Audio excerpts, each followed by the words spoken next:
در این دشت و بیابان مردم، دور از وطن و جدازی خشانوردم.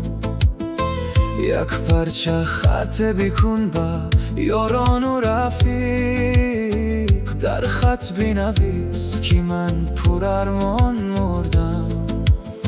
هر جا غریب است، هر جا فقیر است، دور از وطن عمری من اسیر است. هر جا غریب است، هر جا فقیر است، به خاکی وطن دل به پناه و اسیر است.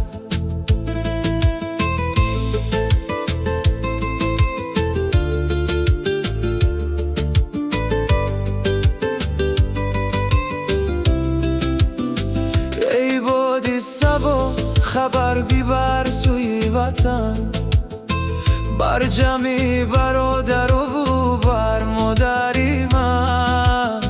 یک دم بنشین در تگین بدید چمن، ما را نبود نصیب یادی وطن.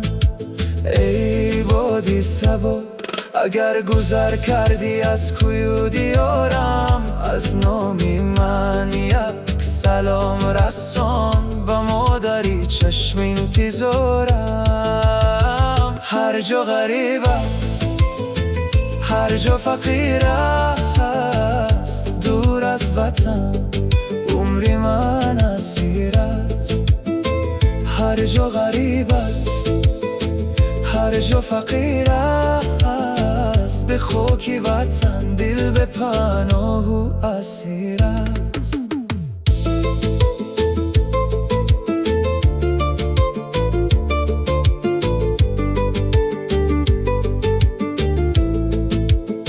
صد غم با کسی که از وطن کنده شود، افتد با غریبی و با کس بنده شود. هر شب با امیدی سحری بازگشت، با یادی وطن دیدش گریان شود.